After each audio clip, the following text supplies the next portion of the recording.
a pleasure liner singing across the Atlantic with jazz bands and afternoon tea. A single underwater flash, a torpedo, and in under 20 minutes, a ship vanished with nearly 1,200 lives aboard. One afternoon changed the fate of a nation. This is the Lusitania. When Lusitania launched in 1906, she was celebrated as one of the great symbols of modernity. Speed, comfort, and national pride wrapped in gleaming steel. Owned by the Cunard Line, she was the aristocrat of the Atlantic. Dining rooms lit with crystal, cabins with linens, promenades where millionaires and families strolled under flags. For passengers fleeing winter or seeking business, the ship was a moving promise. Transatlantic travel made graceful. Yet in the autumn of 1914, the world had narrowed. Europe was at war. The ocean that had linked nations now hid submarines beneath its surface.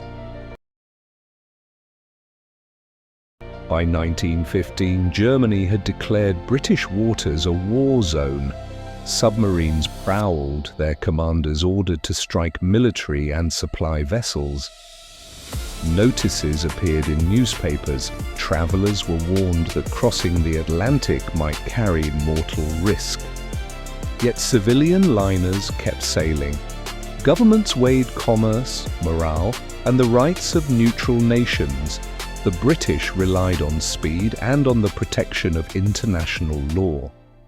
Germany argued that Britain's blockade made any ship bound for its ports a legitimate prize if it carried war materials, and so the uneasy rules of peacetime were ripped up, replaced by a harder calculus of survival and strategy.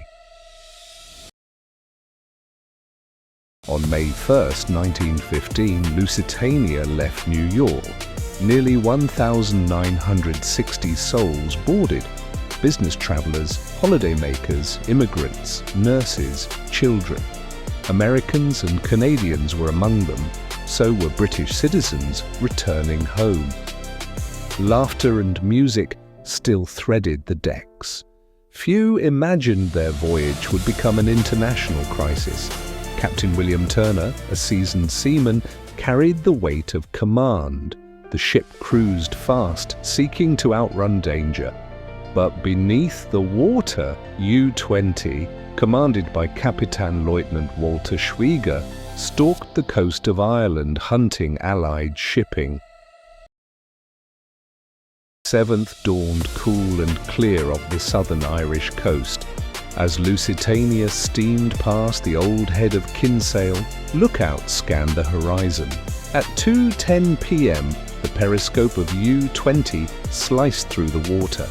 A torpedo sped toward the starboard side. The explosion was sudden and devastating. A sheet of flame and steel, then smoke and confusion. Passengers ran from saloons and promenades to the decks. Crew scrambled to lower boats. Women and children were pushed towards safety. But the ship, hit below the waterline, listed quickly. Within 18 minutes, she was gone beneath the waves. Survivors later described chaos like a dream.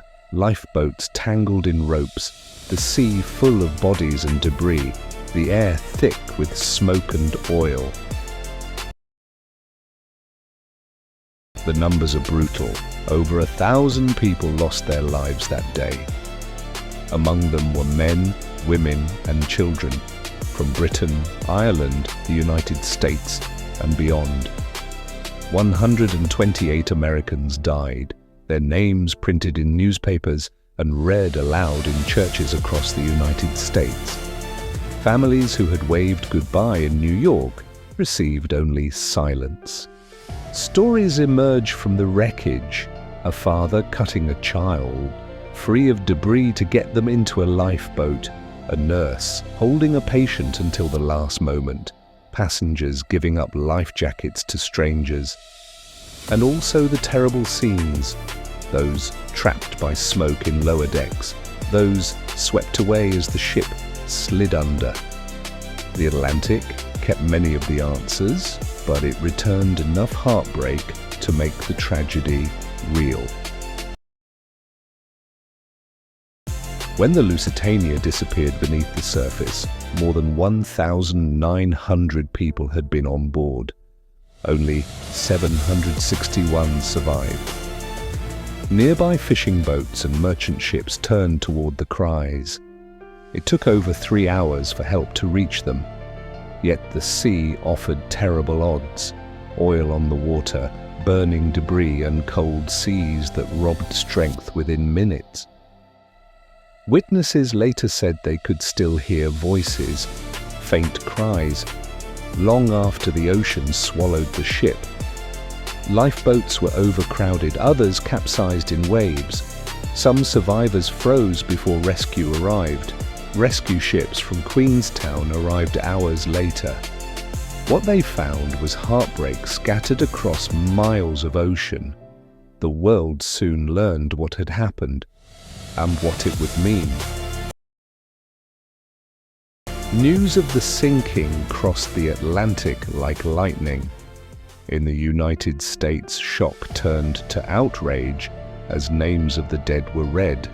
The fact that American citizens had perished on a British liner, torpedoed by a German submarine, created an unavoidable diplomatic crisis. President Woodrow Wilson faced a nation torn between neutrality and anger. British leaders mounted a public campaign emphasizing civilian suffering. Germany defended its actions, pointing to Britain's blockade and accusing the Allies of using liners to move war materiel. In the weeks and months that followed, inquiries sought to place blame. British commissions, German statements, and American outrage intersected in public hearings. Captain Turner testified that the attack was sudden and that the ship sank with terrible speed. Germany argued legality. Britain argued atrocity. Historians have since examined documents, ship manifests, and forensic evidence. Conspiracy theories flourished. Some argued culpability lay with British authorities for placing civilians at risk, others with Germany for an unlawful attack. Still others speculated about hidden intelligence operations or sabotage. The truth, like the wreck, lay scattered beneath the waves, complex, partial, and forever tied to human politics. The wreck of Lusitania rests off the old head of Kinsale. Divers, historians, and salvagers have visited the site. It is a maritime grave and a contested patch of history. Memorials were erected, plaques read the names of the dead, and families carried grief forward across generations. The Lusitania's memory shaped art and politics. Plays, poems, and pamphlets memorialized the loss. Politicians invoked it as moral evidence. Families kept the names alive. The ship's story became a cautionary tale about the blurred lines between war and civilian life. The Lusitania's voyage lasted only a day, but its effect lasted decades. A ship, a torpedo, and the choices of nations changed the course of history. If history is a mirror, this is one that forces us to look at how quickly the rules of peace can be broken and how costly silence can be. If you were on that deck in 1915, would you have believed the warning news or brushed them aside like most did?